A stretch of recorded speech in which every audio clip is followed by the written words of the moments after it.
Good morning, everyone. My name is John Hoffman. I'm a research fellow here in Defense and Foreign Policy Studies at the Cato Institute. And on behalf of the Institute, I'd like to welcome everyone here in the audience and watching at home. Today, we have an all-star lineup of speakers joining us on to discuss a critical topic at an even more critical time. Before we get started, if everybody could please mute their cell phones, and we will be taking questions from the audience, both online and in person. Online audience, you can join the conversation and submit questions directly on the event webpage, Facebook, YouTube, and on X, formerly Twitter. On to today's topic. U.S.-Iran tensions and the prospects of a deal or war between Washington and Tehran. First, a few opening remarks to frame the discussion. Iran and the United States are currently on a collision course with relatively few off-ramps. Since Donald Trump scrapped the Joint Comprehensive Plan of Action, the JCPOA Accords, sealed in 2015, Iran has accelerated its production of near weapons-grade uranium. Tehran has gone from a uranium enrichment level of 3.67%, as stipulated by the JCPOA, to 60%. 90% is needed for a nuclear weapon, which means Tehran is closer today to a nuclear weapon than any point in the country's history. Negotiations between the United States and Iran are currently underway to try and defuse tensions over Tehran's nuclear program in a peaceful manner. But complicating negotiations are contradicting messages coming from Washington and Tehran, and also pressure from Israeli Prime Minister Benjamin Netanyahu, who seeks to capitalize on what he views as Iran's vulnerability after a series of losses over the past 19 months following Hamas's terrorist attack on October 7th, 2023, and the ensuing war in Gaza. The ongoing negotiations may be the last chance at solving the crisis diplomatically. To address this topic, I'd like to introduce our speakers. They all have very impressive resumes, so if I read everything, we'd be here all day. But for today's purposes, moving from my right to left, we have Danny Citronowicz, a research fellow in the Iran program at the Institute for National Security Studies in Israel. Danny served 25 years in a variety of positions for the Israeli Defense Intelligence, including as head of the Iran branch in the Research and Analysis Division. Next, we have Negar Mortazavi, a senior fellow at the Center for International Policy and a non-resident scholar at the Middle East Institute. She is an expert in all things Iran, has an extensive publication portfolio, and has received numerous awards in recognition for her work, including Forbes' Inspirational Woman Award and the National Security and Foreign Affairs Leader Award by the Center for International Studies. Negar is also the host of the Iran podcast. Last but finally, not least, of course, is Gregory Brew, a senior analyst on the Iran Energy and Climate Resources Program at the Eurasia Group. Greg is a historian by trade, we won't hold that against him, and has published profusely on Iran, oil, and U.S. foreign policy. He is the author of the book Petroleum and Progress in Iran, published by Cambridge University, and co-author of The Struggle for Iran, published by the University of North Carolina. We are honored to have all three of you with us today. Two of you from out of town, and Negar is local. So the first question goes to Danny. If you could explain how it is we got to this point. What has happened since the JCPOA was scrapped in 2018? How has the last 19 months accelerated tensions between Iran, Israel, and the United States? And what's at stake here, not just for Iran, Israel, and the US, but for the broader Middle East? Well, thanks, John, for inviting me to speak in this important panel, and part of a really esteemed colleague that I have on my right. I want to say that for me it's like a deja vu all over again. I was the head of the nuclear desk at the Israel Defense Intelligence when we had a JCPOA, so for me it's like repeating back because we are standing maybe in front of a JCPOA 2.0. But I want to say beforehand that we are in a very important, pivotal moment. I know there are a lot of things happening, but we have to say that if the negotiation will succeed, or definitely if it not succeed, then escalation is imminent. So in that regard, I think that we're in a very important stage, and the next few weeks will be important for not only for the Iranian nuclear program, but also for the Iranian regime, but also to the Middle East as a whole. That's just to give the framework of where we are right now. In terms of what happened since 2015, I think it's important to say that first, just recap of the JCPOA. Again, it's a deal that has its advantages and disadvantages. I think it significantly rolled back the Iranian nuclear program. The Iranians actually implemented the agreement itself. But since then, we see major problems that will have to be addressed in this negotiation. But I think that before we touch a little bit about the technology side, I think that it's important to say that people tend to forget that even after President Trump exited from the JCPOA, he tried to return back to an agreement. Back then, he tried to negotiate with Arif, actually invited him to the White House.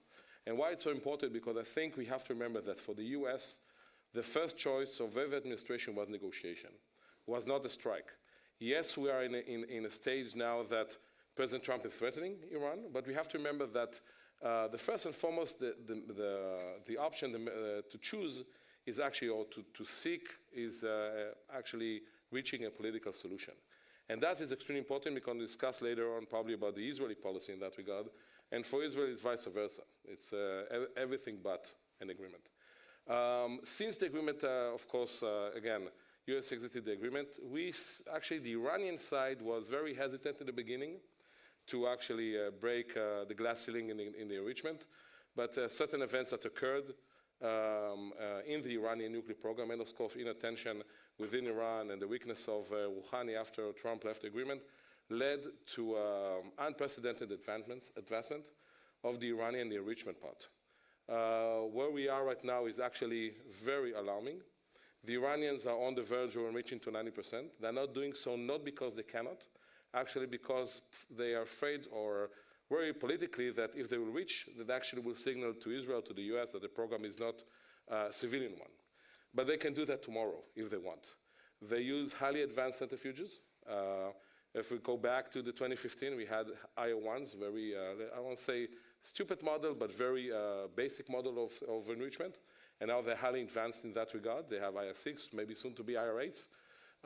They, of course, accumulated a lot of enriched uranium, including 60%, hundreds of kilos of that. They still, again, not breaking the threshold in terms of 90%, but when you're checking where they are right now, they are a threshold country in terms of the enrichment itself. And that leads us to where we are right now. So the tension, definitely, when you see where we stand right now, the tension is high. First and foremost, because of the fact that unlike previous administration, this administration actually threatened to attack the program itself without being in the last resort momentum, meaning that previous administration, the Biden administration, talked about, we'll attack Iran if it will be a last resort. Now Trump's saying to the Iranians, I'm going to attack the program if there's not going to be an agreement.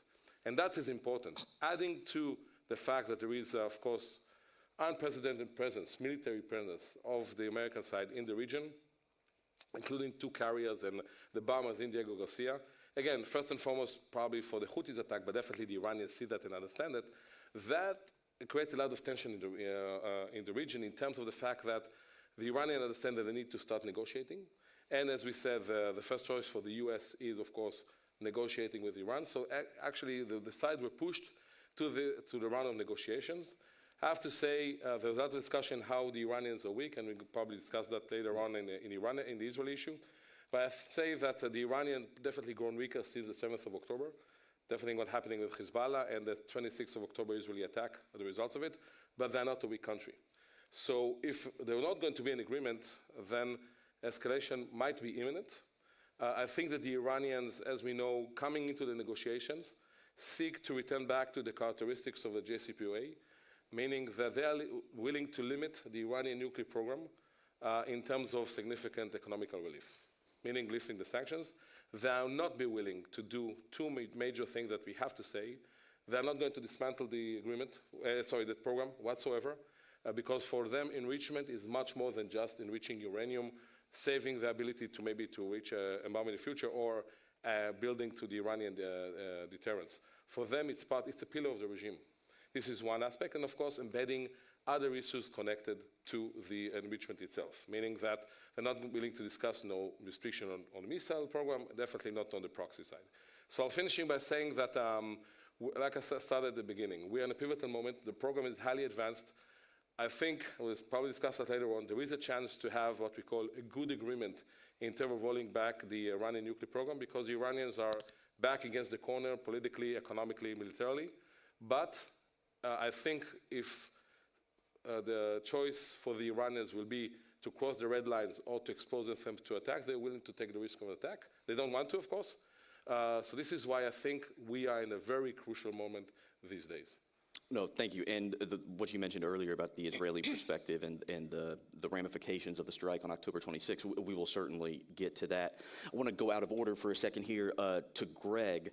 I know you've been following the ongoing negotiations very closely. There have been a lot of updates even just this weekend. What's the current status of negotiations? What are American requests? How are the divisions within the administration and Washington more generally impacting these negotiations and the demands that are being presented to Tehran? Sure thing. Well, first of all, thank you so much, John and Cato Institute, for having me here. It's a pleasure to join this esteemed panel. And I'm going to build off of a lot of what Danny laid out, as he did in such great detail, and address this question, the current state of negotiations, as you mentioned, but also come back to this issue of urgency, this sense that we are at a crucial point, as Danny mentioned, that we could be looking at a crucial period of a few weeks perhaps, or at the very least a few months, that could determine whether we're on a path to a deal or potentially on the path to escalation. Very often when working in the Iran space, one has to rely on reading tea leaves, taking comments, discourse, coming out of the regime, coming out of Khamenei and other leaders, and trying to determine what policy could be. The Islamic Republic of Iran is not always an open book. You have to do a certain amount of sieving through the data. And there's been a little bit of that on the US side as well, as we've seen several months of somewhat contradictory, somewhat confusing commentary coming from various members of the Trump administration. And it really comes down to, there's been a great deal of coverage on the different factions, the different disagreements within the administration when it comes to Iran policy. And I would break them down into two crucial debates, one of which happened early in the administration and the other which is currently ongoing. The first debate came early, and I would say it was around the issue of whether to pursue a deal with Iran or whether to pursue military escalation.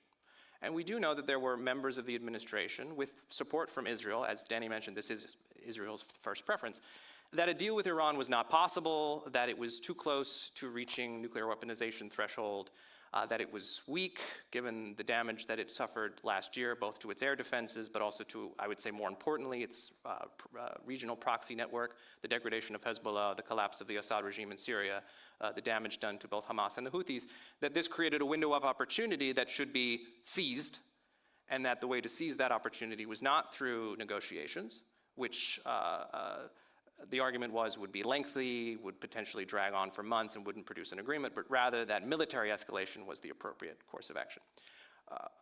We know that the argument around that issue was resolved in the other direction, right? That it was determined within the administration that no, there was scope for negotiations. President Trump made the announcement, surprisingly, while seated next to Israel Prime Minister Benjamin Netanyahu, that there were going to be direct talks with Iran following the exchange of letters between the United States and Iran. And I think it's become clear over time that the president's preference is for diplomacy. As Danny mentioned, there have been numerous explicit threats that military force will be used against Iran if there is not a deal. I think the president has been fairly clear about that. There's the positioning of military assets in the region, B-2 stealth bombers in Diego Garcia, 2 aircraft carriers stationed in the region, ongoing air operations against the Houthis, and a degree of coordination, albeit not without friction, with Israel over the possibility of a military operation against Iran. But the preference of this administration has been for diplomacy. So the first debate was resolved in favor of talks. The new debate is over what a deal should or could look like. And we know that there are two fairly vocal factions within the Trump administration. One is expressing the desire for a much tougher deal, one that goes much further than the JCPOA. The deal in its shape is somewhat inchoate, but it essentially resolves that Iran must dismantle all of its nuclear facilities, right? not only facilities that potentially serve a dual purpose for a weaponization program, which Iran claims that it does not have, and which the US intelligence community also determines that it is not currently working on a nuclear weapon, but that under a new agreement, Iran would have to dismantle those facilities, but would also have to dismantle any facilities to support a nuclear program in any form. That is the so-called Libya-style agreement, harkening back to the 2003 deal that was struck with Libya, where Muammar Gaddafi dismantled his nuclear program. And we all know how that turned out. On the other side are advocates for, I would say, a more flexible approach to diplomacy. Now, we still don't know exactly how flexible these advocates are, and precisely what kind of deal they would be comfortable with. The president himself gave an interview over the weekend where he suggested that his preference was dismantling, but then he immediately followed up by saying, I would be open to Iran having a civilian nuclear program. The one element, and the president has been surprisingly disciplined on his messaging, the one element that he has invoked time and again is that Iran cannot have a nuclear weapon, which it does not have and which it does not currently want, according to the US intelligence community. But that if a deal was struck, it would fall somewhere between Iran not having a weapon and Iran dismantling its entire program. And now we get into the nitty-gritty that Danny mentioned, details regarding levels of enrichment, details regarding how many centrifuges it can possess, all of which was tackled to some extent by the original JCPOA. But the JCPOA itself, in its present form, would be, I would say, inadequate to address the advancements that Iran has made, the new elements that it has worked on. A deal that covers that degree of detail would require much more lengthy negotiations. But putting that aside, it still remains somewhat unclear precisely what advocates for a more flexible deal are looking for from Iran.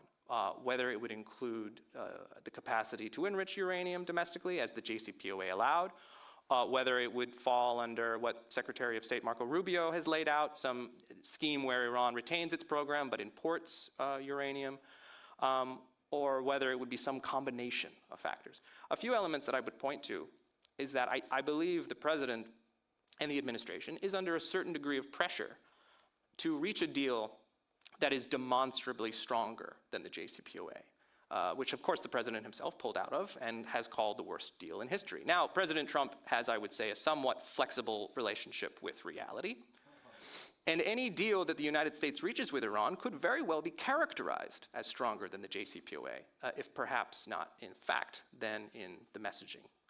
But that would be a tough sell, given that there are still, I would say, vocal elements of the Republican Party and vocal members of the Trump administration, and of course Israel, who would blanch at a deal that does not reach and go further than the original 2015 deal. Finally, a final point to address on the question of urgency. There is this sense that we are at a critical moment, that there is only a few weeks, perhaps, to make substantive progress on negotiations. And that urgency is coming from a few sources. First, it's coming from the president. Trump has made it clear that he wants a deal soon. He has given a 2-month deadline. Nobody knows precisely when that started or how long it will last or whether it will even be 2 months. But I think it's pretty clear that the administration wants a deal soon in order to advance with the rest of its regional agenda.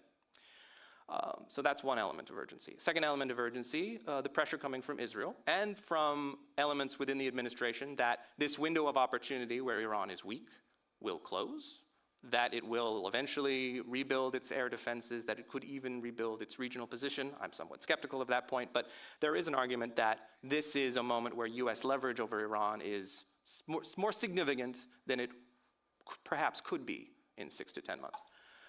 There is another element of urgency which comes from the so-called snapback deadline. We can get into the technical details of that if we like, but it essentially regards sanctions that need to be implemented by October, the formal expiration of the JCPOA. This creates a fairly narrow window of negotiations. And then finally, the threats from Iran that, which have been now expressed over the course of the last year, that it could, I don't think this is likely, but that it could give up on diplomacy and advance with weaponization sooner rather than later. These are all compelling the administration, and I would say Iran as well, to move with haste to conclude at least some progress on negotiations. I'll close by saying that we all need to be cautious when we express optimism about the course of negotiations. It took 2 years to conclude the JCPOA. Addressing Danny's point regarding deja vu, this issue has been around for the better part of 2 decades. There have been numerous stop-start attempts at forging a diplomatic agreement between Iran and the United States. The JCPOA was a success, but there have been far more failures. And I think we need to be conscious of the obstacles to reaching even a smaller deal, given the suspicion and the mistrust which continue to predominate on both sides. Both sides, I believe at this moment, want to address this issue diplomatically, but that has been true in the past, and the efforts have ended in failure. No, I think this issue of contradicting messages coming from the administration is really important because we've seen everything from total dismantlement to a return to 3.67%, like was stipulated under the JCPOA.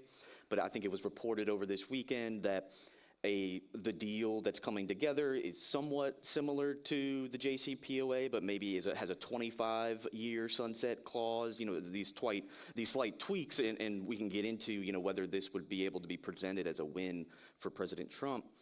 But to Nagar, I want to ask what's happening internally inside Iran. If you can give us an overview, like there are divisions on the American side, what are the divisions within the regime? What are the perceptions among the Iranian people of a deal? And what sort of deal, realistically, is Tehran more likely to accept than not? Sure. Thank you so much to you, Cato, for hosting, and it's great to be here with both of you. I would just, building on what both Danny and Greg said, which I agree with, I would say, just like the American side, or at least the president, because there are divisions within the U.S. administration, the Iranian side, one, seems eager to resolve this issue diplomatically. I would say they have been consistently eager. And just to take a step back, not to too many years ago, but just to the previous Trump administration, this is a president who, after the United States agreed on a deal, which was called the JCPOA, and Iran was abiding by the deal according to reports by the US State Department. A new party, a new president from a new party, the opposing party comes in, doesn't like the deal, pulls the US out of the deal while Iran was abiding. And I agree with Danny that in a strange way, it looks like President Trump wants to deal with Iran. He wants diplomacy, but the method that he tried to approach it was just very confusing from the Iranian side. So he pulls out of that deal, then he says he wants a new deal. There was a period within the first term that he did kind of express, he said he would love to meet the Iranian leaders. They're lovely people. He invited Javad Zarif to the White House. This is after he also tried to meet the Iranian president at the UN in New York with the mediation of the UK, the French. But nevertheless, fast forward to 2020, which then he went around and assassinated the top Iranian general, Qasem Soleimani. So that escalated the whole situation to a different level, essentially brought the two countries to the brink of war. The Iranians responded by shooting missiles for the first time from their own soil into a US base in Iraq, the Al-Assad base. And then, fortunately, that episode ended. Both sides kind of de-escalated, and it didn't turn into all-out war. Now that same president is back. This is a president who pulled out of an existing deal that the United States had signed. For all it matters from the Iranian side, it doesn't matter who the president was. This was a deal they signed with the P5+1 in the United States, which was one of the parties. This is a president who assassinated their top general. The top Iranian general essentially showed that he's willing to, or brought the two countries to the brink of war, and essentially is willing to go to war. But then at the same time, I think the mixed signals coming from the president himself and then also the administration, this is looking from the Iranian side, is that he also seems very eager in diplomacy and in reaching a deal with Iran. And I absolutely agree with Greg. It doesn't matter what the deal is. I think President Trump is capable of presenting it as a better deal to his base, and this actually makes it more of a golden sort of opportunity, I think, for the Iranians, that this is a president, a Republican, who will be able to sell this deal to a Republican base in the US, which no Democrat could. So when you have a Democratic president, let's say Barack Obama, that turns into a Democratic deal, and the Republicans were all opposed to it, part of the Democratic Party even. But if a Republican, essentially a Nixon to China situation, if a Republican can make a deal, assuming that the Democrats won't oppose peace or diplomacy, then that gives it a more sustainable or a longer lifetime in the US, which is something the Iranian side is also considering.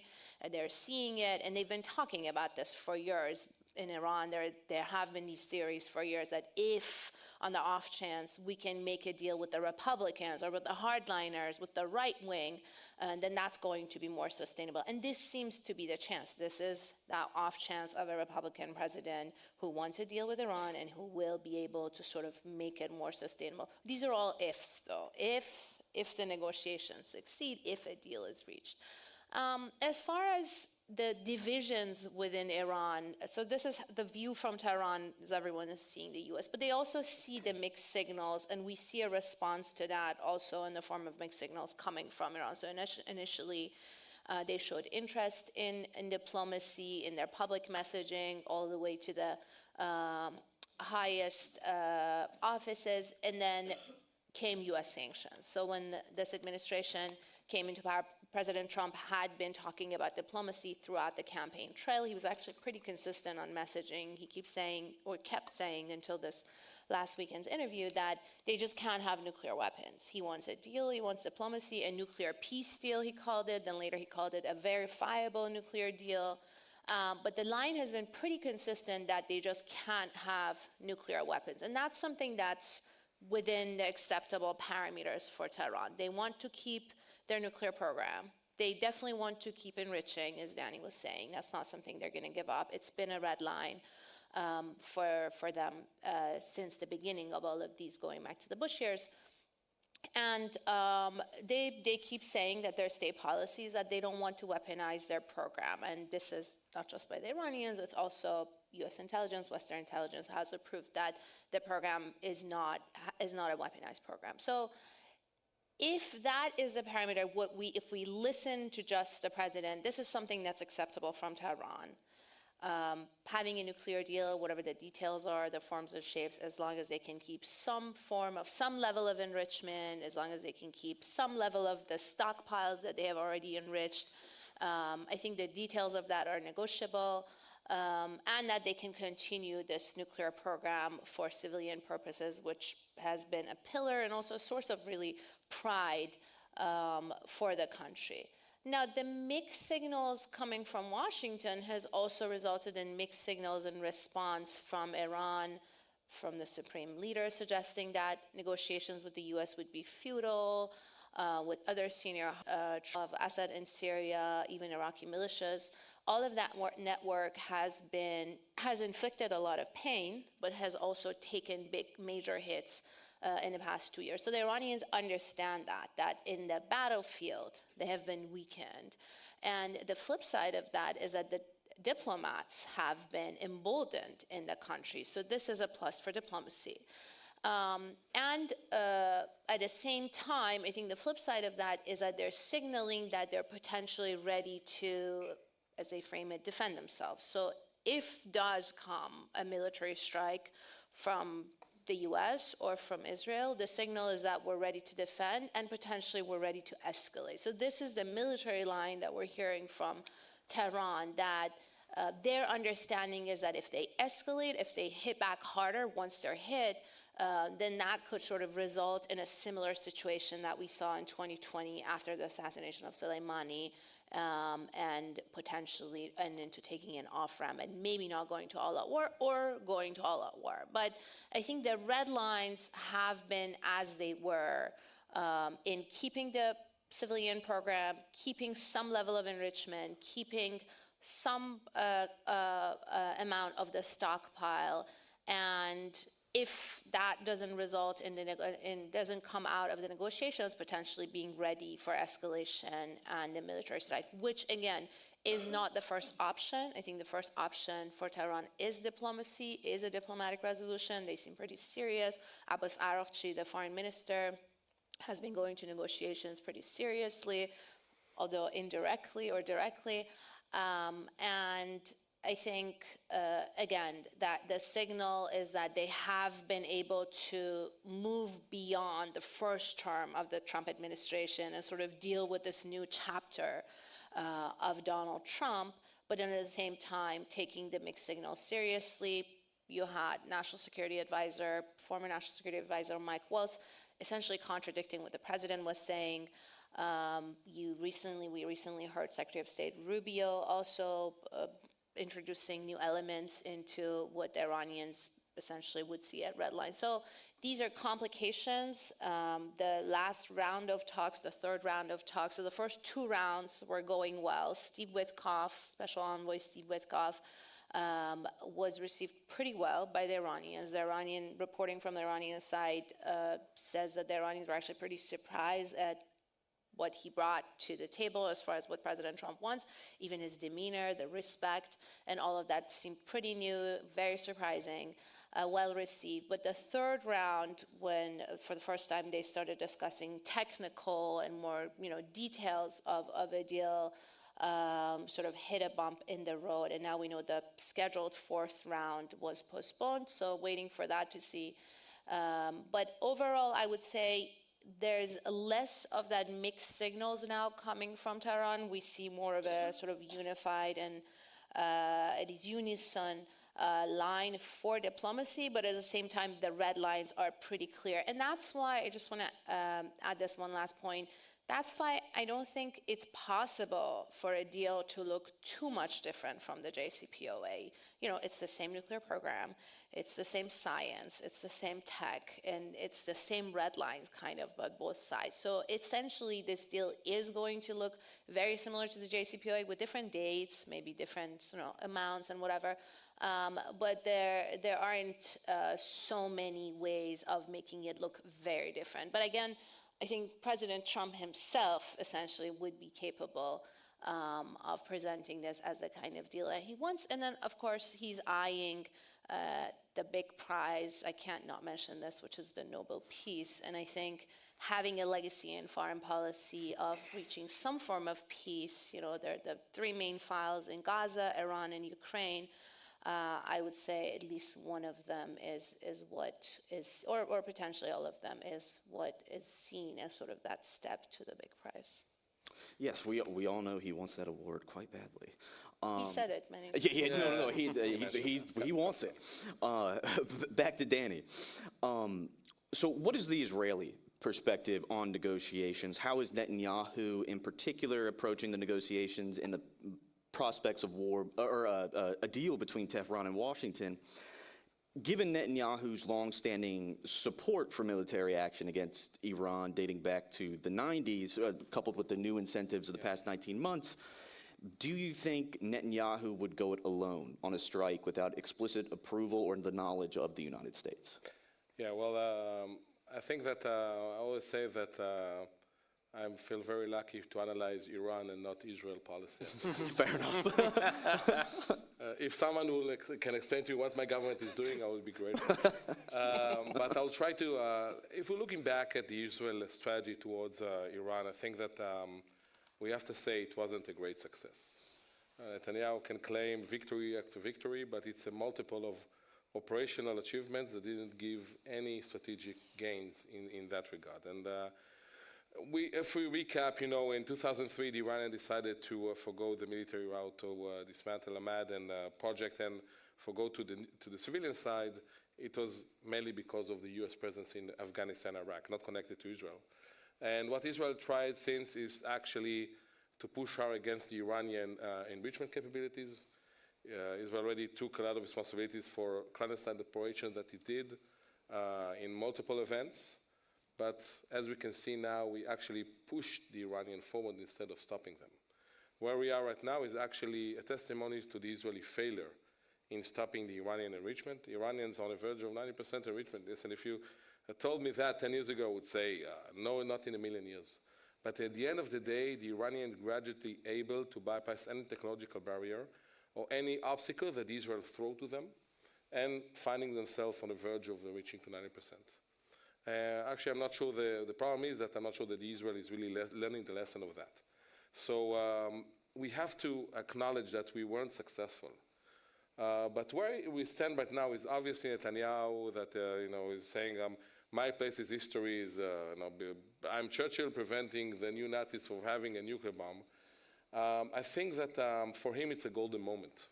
This is why I think that the situation now between Israel and the U.S. I think there'll be a tension in the relationship because of the fact that Netanyahu sees that the road to Tehran is open in terms of there is no Hezbollah that can threaten Israel. 26th of October attack was important in terms of hitting hard of the Iranian ability to manufacture missiles, but also the strategic surface to air defense. So in all regards, we just need to press the button or order the planes to lift. And for Netanyahu, it's important to say that the nuclear issue is not the most important one. The most important one at the end of the day is toppling the regime. Netanyahu said that numerous times, mentioning that, pursuing that. And I think that for him, even go back to days of President Obama, the issue of pressuring Iran economically for the US was bringing the Iranian to the table for a nuclear deal. This is what happened in JCPOA. For Israel, the notion is pressing them in order to topple the regime. And that is why I think that Netanyahu finds himself in a problematic situation, because I really think that he thought, and we see that from his own declarations, that on the second term of Trump, there will be a golden opportunity, given how Iran is weak, as he portrayed that, and the seriousness of the US president to solve this issue, that US will back Israel in attack, or maybe another important element will join in to this kind of attack. I'm sure that Netanyahu prefer that as well. So where we stand right now is the fact, I think that Netanyahu was caught by surprise when he had a call with President Trump and he was in Hungary, telling him, come to Washington, surprisingly saying that they initiate a negotiation. And I think that there is a problem in terms of how Netanyahu sees the fulfillment of what will happen in the future, because for Netanyahu, if agreement will be signed or agreed between US and Iran, it's a major blow because it's not Biden or Obama's administration.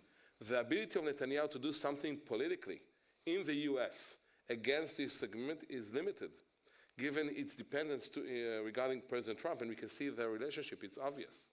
So turning back to your question, I think that, again, my suggestion is that Israel won't do anything to jeopardize the risk of an agreement, because I don't think that President Trump will be forgiving. And we can see what happened to Mike Waltz and the leak about that regard. And I think Israel, and I wrote that just last week in the Israeli media, that Israel need to be very careful not to be in the mix, in the discussion between the MAGA people and the hawks regarding Iran. Because people say, and I've been here in Washington for last week, people are saying that Israel is really trying to push the US to attack Iran. And we should be very careful in that regard. I think the major problem that I have in the Israeli policy, I have a lot of problems with that, but I think two major ones. One, that we don't have an opposition in Israel to the policy that Netanyahu offers regarding Iran. And we see Lapid, Gantz bypassing from the right, calling for attacking oil fields in Iran. And of course it's politics, but everything is politics in Israel, unfortunately. But the thing is that if there will be an agreement, then Israel will get an agreement that will be forced on her, will not be intervening in the agreement itself. So it might find itself in a bad agreement, given the fact that I think that the Iranians have the upper hand in negotiations. Arakshi, Ravanchi, Zarif, Ivani in the UN, they all have experience. I think, again, Witkoff, I think, probably a good person, but it's a complex thing. So I think Israel needs to help him to achieve good agreement. Israel, I know the long-standing issues that if we'll go for a negotiation, then everybody will jump in, whatever. But think of the risk of countering an agreement or having the reality of an agreement without having the ability to influence on it. So we're seeing now that Netanyahu calling for the Libyan model. It's not calling for an escalation. So where we stand right now, I think that Netanyahu is in a huge problem in terms of what's happening right now. There is a negotiation. Israel is not influencing the negotiation, but I think, again, we shouldn't. And Israel wait to see what will happen. If the negotiation will collapse, and like my colleague said, it can happen. The fact that both sides want an agreement doesn't say anything about the fact that we'll find ourselves in agreement. There are a lot of mistrust. we'll see what will happen. But if the negotiation will collapse, then probably we'll see Netanyahu pushing the U.S. side to at least backing Israel in an attack. But if not, then Netanyahu will find himself in a problematic situation from a political standpoint in terms of what people say in Israel about him, saying, I will prevent Iran from having a nuclear weapon and then we have an agreement. But also in terms of what we'll do next. It will actually seal the deal in terms of Netanyahu way of thinking regarding toppling the regime. So again, last but not least in that regard, I think that Netanyahu tried to say all the time that I'm aligned with President Trump about everything regarding Iran. But my sense is if negotiation will move forward and will be on a break-on agreement or even a temporary one, then there will be problems in that relationship. And again, but turning back to what I said at the beginning, we have to be very cautious from the Israeli side not to intervene in that, because given the fact that, as I mentioned earlier, Trump wants a deal, Israel cannot try to undermine his willingness in that aspect, because if he's so, then, as I mentioned, he won't be that forgiving. So we'll see how things will develop. We have to remember we have also the issue with the Houthis, what happened a couple of days ago when Netanyahu threatening Iran. Again, I don't know how things will develop, but I'll finish with that sentence. If in the past Israel was a part of a coalition against an agreement, we had the Saudis, we have the Emiratis, maybe a couple of European countries. Now Israel is all alone. As I see it, the Saudis want an agreement, the Emiratis want an agreement, and we are the sole one that's calling for an attack. And that is a major thing that we have to take into consideration when discussing the Israeli stand. And again, we'll see how things will develop, but for now, I think that Netanyahu is feeling a little bit under pressure in terms of the developing story of the nuclear negotiation between Iran and the U.S. No, I want to hone in on that part about Saudi Arabia, the UAE, and others. Nagar, where are the Gulf states on negotiations between Washington and Tehran? They weren't fans of JCPOA. They've urged military action in the past, but this time seems quite different. What are these differences, and what explains this about face in policy? Absolutely. I agree with Danny. Back in the Obama era, the JCPOA negotiations, the Persian Gulf countries, Saudi Arabia, UAE, the rest of them, were major part of essentially this coalition. Opponents of diplomacy with Iran actively lobbied against it, at least behind the scenes, together with Israel. And there was a serious sort of, and also a big power here in the US, the opposing party, to oppose to the diplomacy. And we saw, for example, back then Prime Minister Netanyahu sort of was invited to the US Congress, or self-invited, or was invited by the opposing party without even knowledge of the US president. This is under the presidency of Barack Obama, to speak against this diplomacy and the deal with Iran. And the Saudis and the Emiratis were part of that opposition, that coalition. This time around, they're not. Iran and Saudi had an agreement at a time reached a few years ago. That still stands. They've been able to sort of mend relations and continue building on that. And we see the Gulf countries, mainly Saudi Arabia, essentially leading as a force for diplomacy, wanting negotiations to succeed. And I think that's the sort of one policy that Iran has seriously pursued in the region, to sort of realign its relationship with some of the neighbors. I think the other sort of new element that we're seeing from, and not just Gulf countries, just last week the foreign minister of Iraq was in town and he was echoing the same, that the neighboring countries don't want war, because the flames will reach these Iran's neighbors as well. So an attack on Iran would essentially lead to another endless, disastrous war in the Middle East, but it's not going to remain in Iran. And this is a message that Iranians have been sending to some of the neighbors. There's been a lot of back and forth with the countries across the water, in the Gulf countries. We know, for example, in the case of Iraq, if we go back to the last, or that one time under President Trump, of the military back and forth between Iran and the US, the assassination of Qasem Soleimani happened at Baghdad International Airport on Iraqi soil. And Iran's response also into the US base in Al-Assad was on Iraqi soil. Essentially, Iraq was the battlefield for the US and Iran having military back and forth. So it's no surprise the Iraqis don't want this sort of flame of the war reaching them. The Gulf countries are really worried for investment, for their long-term plannings of the future. None of that. A war essentially is good for nobody in the region, except for, as Danny is saying, now we see one main sort of opponent voice, vocal voice against the deal, which is Benjamin Netanyahu. So I think the Gulf countries, and then the other element I would add is that the Gulf countries, Saudis mainly, are seen as very important by this administration, by this president, by his family, the circles around him, sort of the investments that the Gulf countries can bring, the wealth, the future relationship, not just today for U.S. economy, but even beyond the presidency.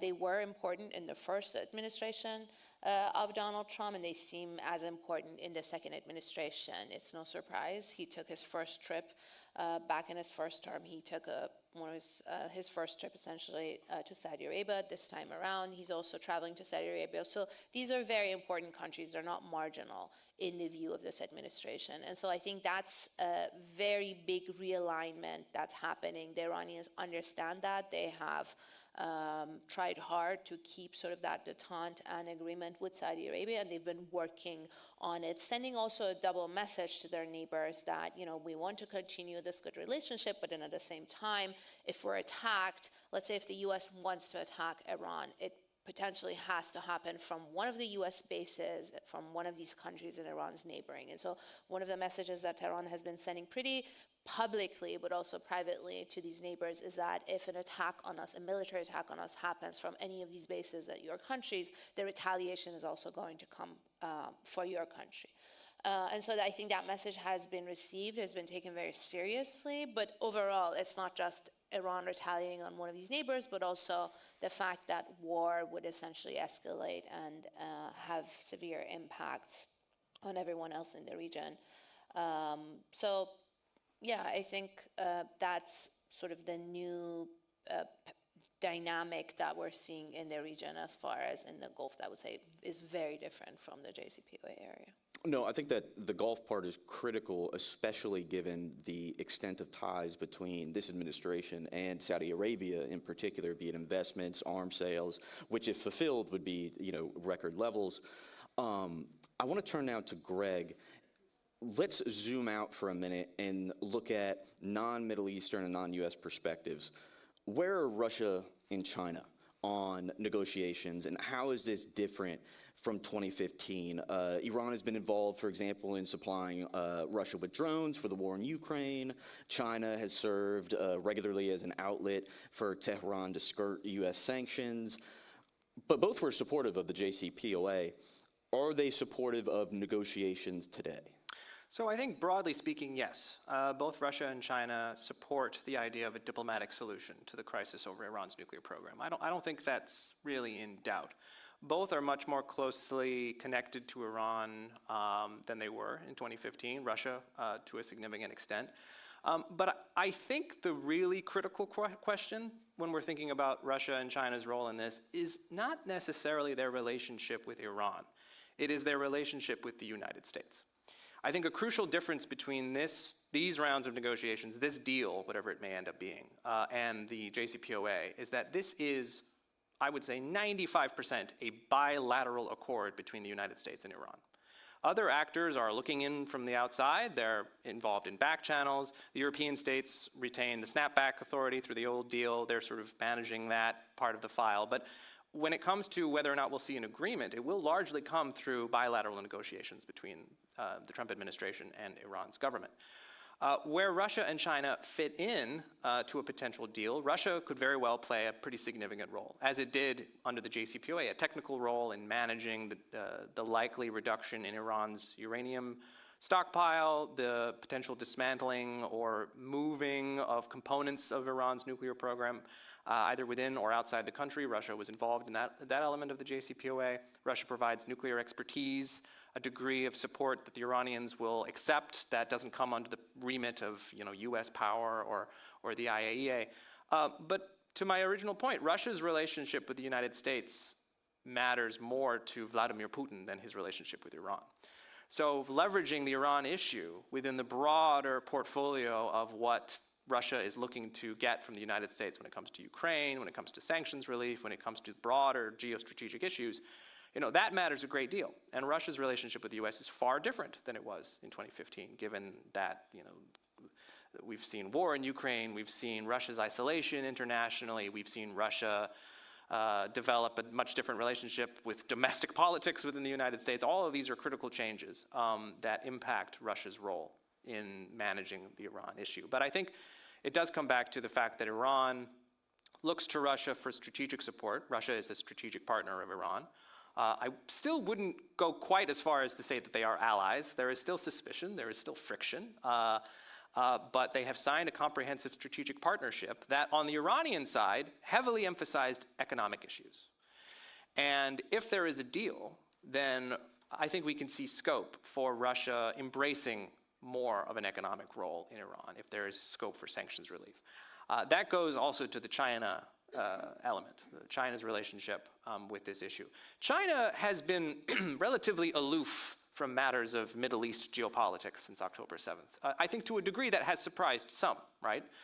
Before the crisis of October 7th, there was a great deal of concern, speculation perhaps, that China was becoming more involved in the region, that it was seeking to supplant the United States. What we have seen from China subsequently has been a much more cautious approach to regional geopolitics. And I think the Iran issue is a part of that.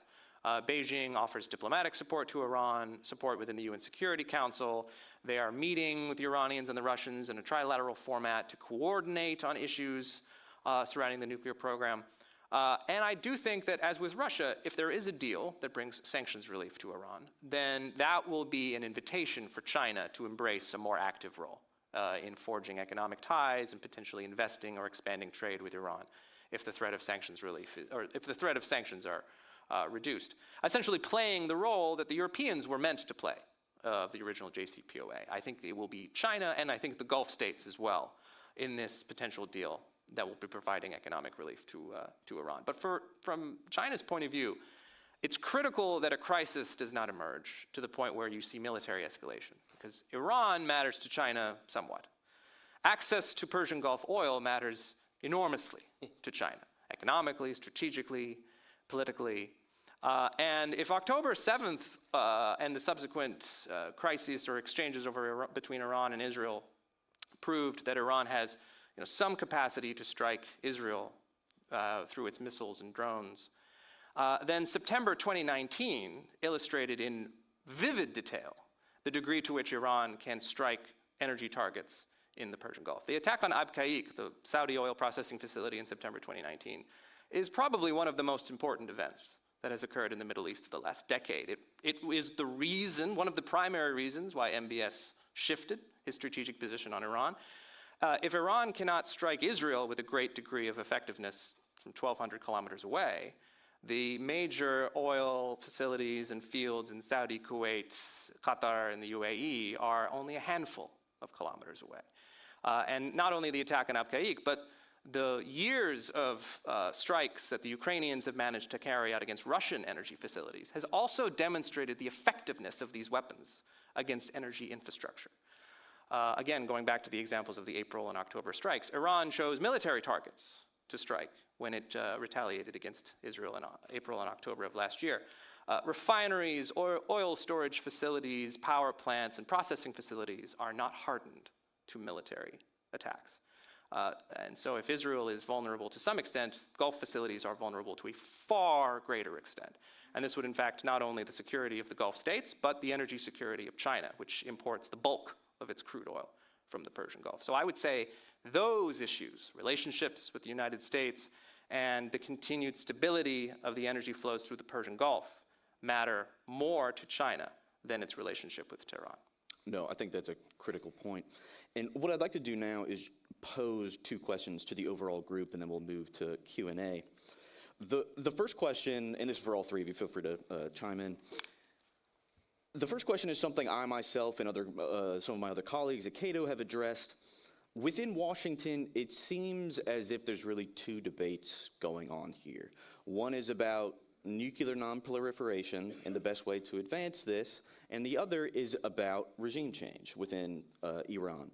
Many who view Iran as the chief problem within the region view any policy short of regime change as a form of appeasement, if you will. To what extent, in your opinion, all three of you, do these two debates bleed together, and how does this complicate negotiations? We've seen it with divisions within the administration, but I really want to get your take on this. Any of you? I will say that first, just to complete the previous discussion, I'll say one important thing about Saudi Arabia, that I think it can play an important role in the future negotiation like 2015. They can invest in Iran. They can ease the tension in Iran in terms of, they have a lot of mistrust regarding the U.S., even if the agreement will be signed or agreed. And they can give the goodies to the Iranians in terms of investing, or even in terms of the nuclear side, building some sort of, a nuclear oil bank or something like that, that will be connected to all Gulf states. So Saudi can play an important role.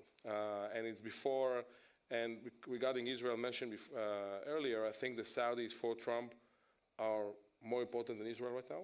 They can offer him achievement in the foreign policy that he's lacking right now. So definitely his visit to Saudi will be important. And I think that for Israel, in Israel, I think the lack of understanding how normalization between Saudi Arabia and Israel can really threaten Iran. But for Israel, this ship has long sailed because the current Israeli government preferred to continue the war in Gaza rather than stop the war and interacting with the Saudis regarding normalization. So that's to complete the other part. I just want to tackle, again, the important question that you asked, John. And I think that people tend to think that it's or regime change or agreement. I think there is the ability to topple this regime from the outside is very, very limited. It's not that the maximum pressure and other things, but this regime has resilience, definitely under Khamenei. They're suffering. They have a lot of multiple problems. I think this regime is an all-time low in terms of where he stands right now. But I don't think that's actually equal toppling the regime. I don't see the appetite, even if the population is against the regime itself. Again, the regime is very strong in terms of its own domestic security apparatus, so I don't think that will happen. So I think it's the choice between agreement and escalation that probably lead to a regional war, but I don't think it will threaten the regime in any case. I think that agreement definitely has its advantages. The disadvantages, we have to say that lifting sanctions will increase the legitimacy of the Iranian regime, will definitely strengthen him economically. We have to say that the economical problem in Iran not only connected to sanctions, but also RGC involvement and other things so definitely there won't be like a rehabilitation of the economy, but definitely it will encourage the economy. So definitely in that aspect, agreement that will hopefully will roll back significantly the Iranian and the ability to reach a bomb. The price will strengthen the regime, we have to say that. But non-agreement doesn't say that we're able to topple the regime. It will say that we find ourselves in escalation. Nobody will know what will happen. We have to say that. We know probably how we'll start, but all other assumptions, how this escalation will end, are just speculating, guesstimating in also many ways. We don't know. So we'll find ourselves in escalation. It might be a regional war. It might be Iranian deciding to rush to a bomb. I don't know. But the toppling of the regime, I think, is very far-fetched from where we are right now. No war plan survives first contact. Anybody else? I agree with Danny. I mean, there is a problem, a legitimacy crisis that the Islamic Republic is dealing with internally. We see the protests and the opposition, but that hasn't really translated into a existential crisis. A legitimacy crisis, meaning you don't like your governance and how things are done, doesn't necessarily always translate into, let's say, a Syria model, because I've seen that comparison being made. I think it's very false. 8 years of civil war in Syria and where Assad was standing is nowhere comparable to where Iran is. As far as regime change by the US, I've seen that model being said or pushed without really explanation. How exactly is that going to happen? Does it mean boots on the ground? Is it a full-on invasion by the US? Because that's something that the US has a hard power to do. We saw Afghanistan, we saw Iraq, but how did that turn out? 20 years of essentially endless wars. First of all, there's no appetite in the US. I don't think the American people care or want to do another 20-year endless war in the Middle East to topple a regime. And for example, see how Afghanistan turned out after 20 years, had to return the key to the Taliban and leave.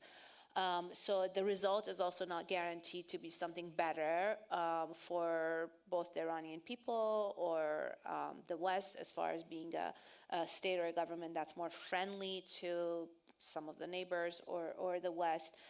The threat of civil war and what comes after sort of that kind of an invasion or regime change. These are all very serious questions that I haven't been answered when that issue of regime change is thrown. Oh, it's an unpopular regime, it needs to change. You know, not a lot of people disagree with the unpopularity aspect, but how exactly is that going to change? And what's the 20, 30, 40-year trajectory is something that's not being very much discussed in details. And I think part of that is deliberate because there isn't much appetite or interest in the US, but also in Iran. So in Iran, for example, you see this legitimacy crisis and the opposition, but when it comes to a big issue like a foreign threat of war and military attack, we see a rallying around the flag aspect within the population. At the end of the day, if you're an Iranian, and this is part of the network of the people that I'm in touch with, the civil society, ordinary people, if you're living there and the choice is to have your houses bombed potentially in a military strike, it's not something that a lot of people want as far as a future for themselves, their family, their children. Yet, yes, we do hear sort of desperate commentary or analysis, but I would say that's a minority. The majority is not interested in a military or a war or that form of a regime change solution, which brings us to why the Iranians, I would say, and polls have shown in the public sentiment, are supportive of diplomacy, of the potential sanctions relief that would come or can come from these negotiations. So I don't know how that formula for regime change is going to unfold. I haven't heard a really viable one from those who suggest it, but of course, yes, it's unpopular. They're dealing with a legitimacy crisis. The economy is in bad shape politically. The country's foreign policy, regional policy has a lot of opposition and criticism inside. The civil society has been weakened. I also want to add this, that years of sanctions and tension, military tension, has in fact strengthened the more hardline aspects of the regime, the elements of the regime, the more militaristic, the unelected bodies, sort of the core of the hard power, and has resulted in weakening the civil society, the agents for change, the agents for, pushing for better governance and democratization and all of that. But yeah, no, I don't see a sort of a viable solution and also a good trajectory or a bright future coming from that regime change model. I'll make just a few points. First, I think the discussion often ends up confusing more often than not, because to what Danny and Nagaro were saying, what are you talking about when you're talking about regime change? Operations to topple the regime and replace it with a new government? That's going to be extremely difficult to do without a ground offensive that the United States leads, and there doesn't seem to be any scope for that under any administration. And also, what is your goal? If the goal of policy is to prevent a proliferation crisis in the Middle East, that's something to strive towards. And it's also something that, as much as it creates a sense of distress and concern, the threat of military force is part of the United States negotiating tactics, right? Do this or we'll bomb you has been hovering over the nuclear issue for years, right? Trump is being much more explicit about it, but it does enter into the element of the United States is trying to get a deal with Iran. The creation of a credible military threat is a potential factor in shifting the Iranians towards a deal that the United States can accept because the leadership, the regime, is conscious of this threat to its position. But if you're talking about operations to make the Islamic Republic of Iran go away, then I have lots of questions. The chief one being, why do you think that would do anything to address the issue of proliferation? Why would a new government, let's assume that it's some kind of vaguely pro-Western government that's backed by some kind of pro-democracy movement, but also has strong ties to the military because it would need that in order to maintain a secure hold of power inside Iran. That government, having just been put in power by a combination of international forces, would be conscious of its security and would see a nuclear weapon as a useful means of maintaining that security and its shaky hold on power. Another question that needs to be raised whenever we're discussing this issue is the fact that pursuing nuclear power and also a nuclear hedge is an idea that predates the Islamic Republic, right? By a considerable margin. A student of history like myself is very well aware that the Shah of Iran was very interested in nuclear power during the 1970s, both for domestic political reasons and economic reasons, but also in order to have a potential source of added security in the event that his relationship with the United States became more problematic. And then finally, this question of like, how would Iran or Iranians respond to efforts at instigating regime change? This is also counterproductive. If your goal is preventing a proliferation of nuclear weapons in the Middle East, the most thoughtful arguments I have seen that are pro-military force have to be very careful in saying whatever use of military force against Iran's nuclear program that is carried out, it has to be clearly conveyed that this is not meant to target the security of the regime or the survival of the regime. Because if it does, then the regime instantly has an interest in developing a nuclear deterrent, and you have not solved your problem, you have made your problem far worse. So pursuing regime change in Iran and pursuing a pathway that will not lead to the proliferation of nuclear weapons in the region appear to be contradictory. No, I would completely agree. One last question to the group, and then we will move to audience questions. There's been a lot of talk about the degradation of Iran's axis of resistance, if you will. But one question that I had was, if military action is taken against Tehran, I think we would certainly see, and if they perceive it as an effort to overthrow the regime, they would certainly make a sprint towards the bomb. But what I want to ask is, these groups that have often served as its forward defense in the region, they are very battered. We've seen that over the past 19 months. But what kind of retaliation could we still see from Tehran, whether it be against U.S. troops in the region? Nagar already mentioned, the Iranians have said if it launches from bases based in the Gulf, they will view that as an attack from them. And obviously the flow of oil out of the region is critical.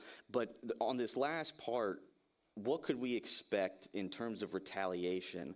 And then if successful, if negotiations are successful, how could this lead towards a broader de-escalation of tensions in the region and efforts to reach a ceasefire in Gaza? I'll start by saying that, again, when you're looking at what we call the axis of resistance, it suffered a severe blow since the 7th of October. And I'm mainly talking about Hezbollah.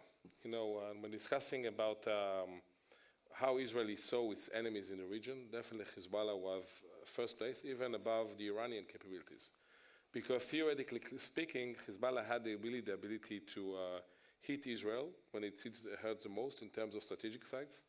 And after the war, now maybe it still has its capabilities, or probably most of it diminished, but is not willing to go the extra mile against Israel. And we can see that even these days when Israel is really attacking in the Dahia and Beirut, and Hezbollah is not retaliating. So in that aspect, the main problem that Iran has, that Hezbollah is not a player in any future friction between Israel and Iran. And for Israel, one of the reasons that Netanyahu is saying it's a golden moment is because Hezbollah is so weak.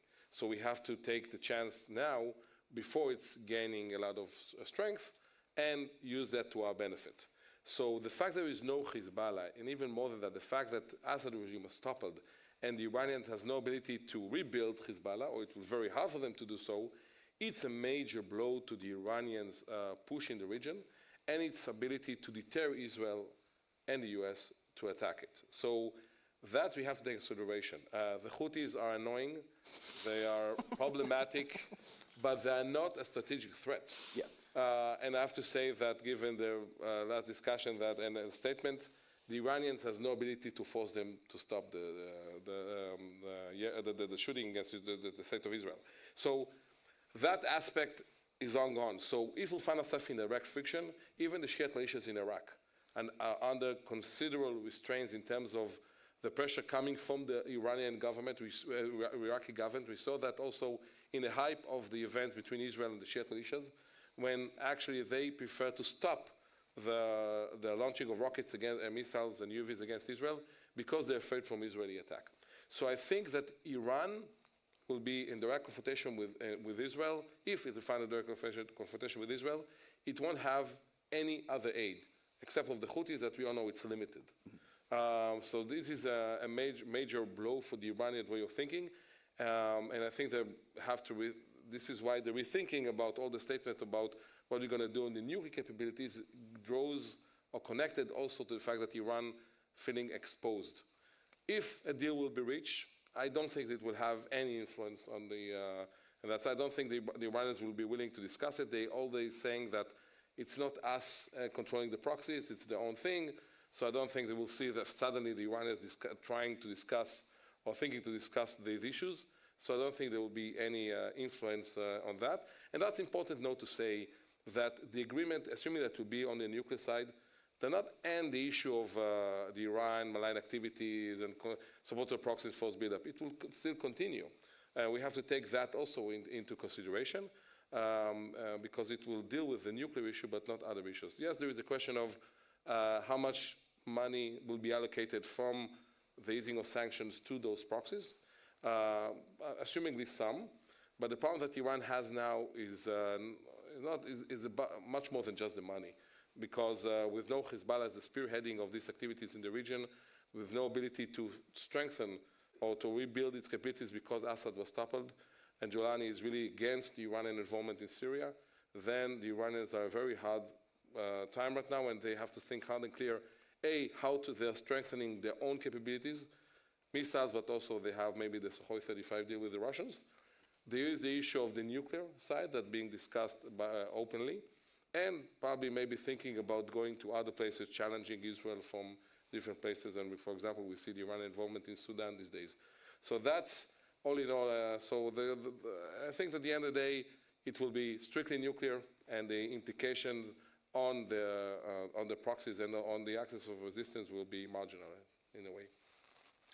Either of you like to weigh in before? I'll just add, I think the Axis, that coalition has taken major hits, yes, in Hezbollah, although Hezbollah has taken hits in the past and they were able to regroup and sort of come back. Losing Hassan Nasrallah and senior leadership is a major blow, but I don't know if this is essentially the end of Hezbollah. It's just a weak point, a low point for Hezbollah. But I think what this sort of blow to the entirety of that coalition has done is an escalation from the Iranian side. So what was seen as sort of Iran's strategic depth or their forward defense in the form of these the network of allies. When it came to direct confrontation with Israel, the Iranians did the back and forth themselves. So essentially they stepped up or they escalated to the point of saying, the strategic defense or the death won't be enough. And the back and forth that we saw the 2 times between Iran and Israel both happened. Both they essentially did it from their own soil and with their own capabilities. And this is, I think, a signal of both essentially trying to portray or show that they are capable and also willing, which was very important. Before that, it wasn't really clear if Iran is willing to hit Israel from its soil directly. And I think this brought the 2 sides essentially to the next level of escalation. And this is part of what they're signaling, that if a military strike happens, they're just going to escalate on top of that next level that they've reached. Yeah, just a few things to build off of. I mean, I think we're right in thinking in their local, more national context, these groups are all going to continue to exist and likely be important. Hezbollah has been greatly weakened, but it is likely to continue to exist within Lebanon, exerting an influence over Lebanese politics. It's not going to vanish. Even Hamas, right? Hamas is still present in Gaza, and it's going to, even if Israel proceeds with what apparently is going to be its strategy of occupying the territory and continuing to expand the war inside the territory, Hamas is likely going to continue to survive for a prolonged period of time, as insurgencies in those forms often do. The Houthis in Yemen are also not going anywhere, right? There has been some debate or some speculation that there may be a new ground offensive, but without considerable Gulf and U.S. support, it doesn't look as though Yemeni forces are capable of dislodging the Houthis from their position. Also, in the context of Iran, I mean, the axis of resistance, or the resistance front, plays a pretty important role in ideology, propaganda, messaging, right? Particularly from Khamenei and from the position of the supreme leader. And I don't think that's going to go away. They're not going to abandon the idea of maintaining this front against Israeli and U.S. imperialism, or continuing to manage the community of Shia minorities throughout the region. I think as a strategic tool for Iran, the resistance front is gone.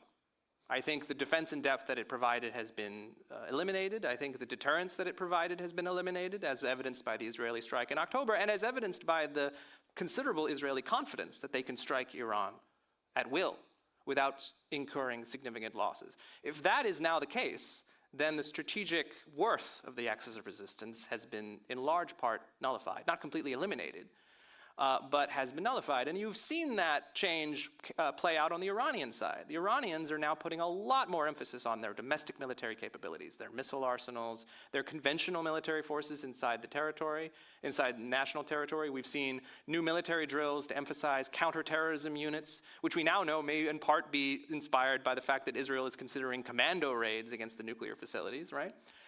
So that is now the emphasis of Iran's strategic posture, not the support of groups throughout the region. But I think it does need to be noted that I don't think we're going to see an end to Iran's foreign policy in that regard. It has shifted in focus to emphasize the domestic capabilities, but the idea of the resistance front is not going to disappear overnight.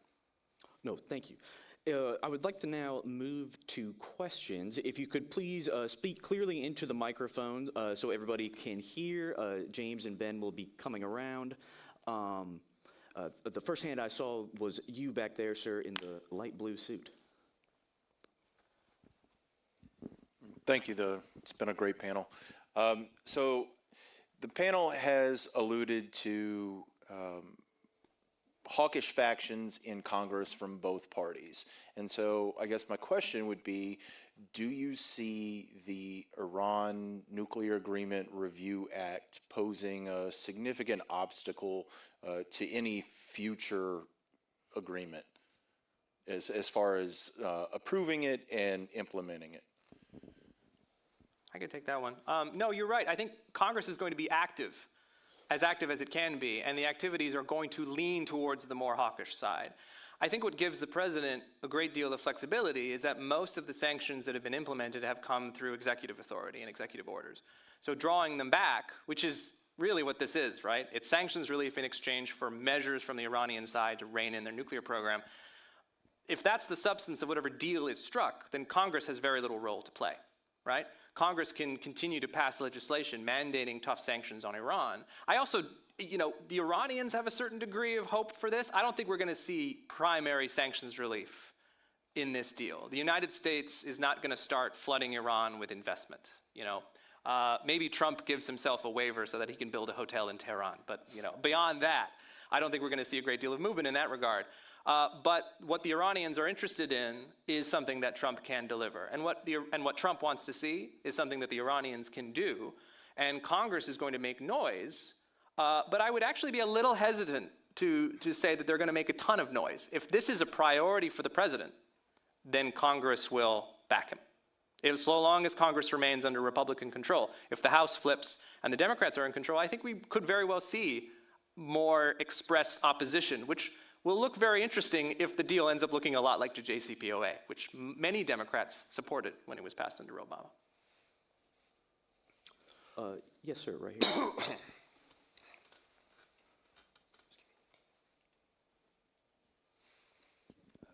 Thanks. Mark Fitzpatrick from the International Institute for Strategic Studies. My question, I'd like to probe the assessment that Iran really wants a deal, the answer to which will affect how much Trump can get out of a deal, if he can make it better than the Obama deal. If Iran really wants it, then he can get more. He can get, something on missiles maybe. He can get maybe an end to arms to Houthis, stopping hostage taking, whatever. But does Iran really want a deal? In the last 4 years, Iran didn't want a deal. They had a deal for the taking, and they consistently proved incapable of taking it. I understand they're in a window of vulnerability now, but that will end. They're reconstituting their air defenses and their missile production, and so maybe they're just going to play us out as they have done so often. Is that a possibility? Greg, you're shaking your head yes. I'm conscious of talking too much. That's why I'm so wary about drawing too many conclusions about the state of negotiations right now. I think the Iranians have very clear red lines about what they're willing to give up, missiles being one of them. They're not going to negotiate over ballistic missiles. There may be a handshake agreement saying like, okay, we won't build anything with a range greater than 2,000 kilometers. The Supreme Leader's so-called ceiling. Maybe that will fly, maybe that won't. On enrichment, they'll demand enrichment. They'll demand the ability to maintain a stockpile of some size, and they will negotiate for the best deal that they can get. And if the United States doesn't meet those terms, then we're not going to get a deal. So I think that remains the case, right? They have red lines and they have needs that have to be met. And the gap between what the United States needs to see and what Iran, the regime, needs to retain has been consistently wide enough that there hasn't been a deal. Their choice to walk away from a deal in 2022 was a colossal error, I think. I think if you asked them, maybe not if you asked Shamkhani or some of those who may have been responsible, if you asked them, they would admit that they messed up. Yeah. But I will ask other members of the panel to weigh in.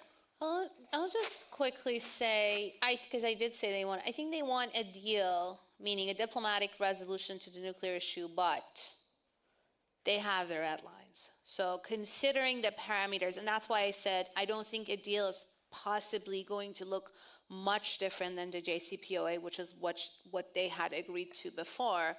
I don't think they're going to sort of go way beyond of what we saw agreeing. Although they understand that the name JCPOA doesn't fly well in Washington in the White House these days, so they're trying to stay away from it, in fact saying that they've moved on from JCPOA and it's not going to be a JCPOA 2.0. But as far as what is going to be agreed sort of generally, and also the red lines, I don't think has changed that much, which if the president, if Donald Trump is able of somehow presenting this as something that's very different than the JCPOA or much better, I think that would be the chance for it to survive in Washington. Yeah, I agree. I think that, the Iranians first and foremost want a deal again, they need to lift the sanctions, but they have their own red lines. I think there is a possibility to reach a good deal in terms of pushing them further away from reaching to 90%. We can correct the mistakes that happened in JCPOA, mainly in terms of the sunset clauses, but also in terms of the advanced enrichment capabilities that the Iranian has.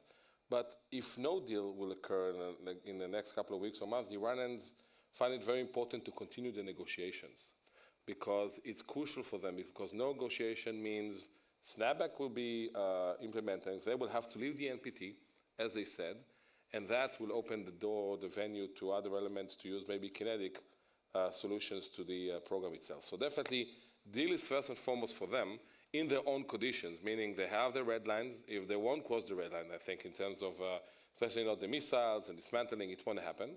But assuming they will have a deal like that, and I think that they're trying to really correlate their actions with what the president wants. The president saying, we don't want a nuclear Iran or nuclear weapons. They are saying that even they are adopting even the MAGA way of, just writing the tweets, just see what Harakshi is, how he's writing the capital letters. They're just correlating with the president. I think they understand that if they believe that he will understand them better, and that will make a deal. But if no deal, negotiation will have to continue. With negotiations, there's no Israeli strike, no snapback. So that's, I think, their priorities right now. You, sir, over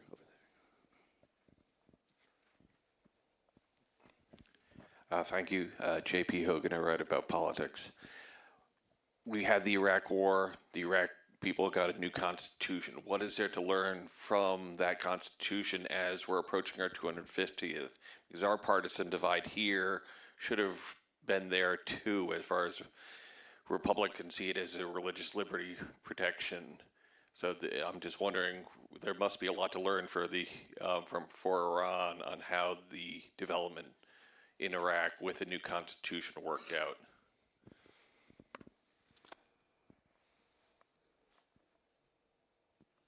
Anybody want to take that? I think just broadly on that, I think what we often hear in trying to tie this to Iran is in the regime change debate, there's this idea that the United States can come in, create some sort of new constitution, rewrite the Iranian political system, so have you.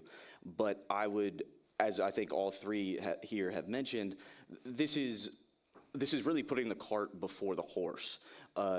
The idea of externally instigated regime change within Iran is very far-fetched, and even getting to the idea of reformatting the constitution or thinking of what an alternative political system could be inside Tehran is really putting the cart before the horse.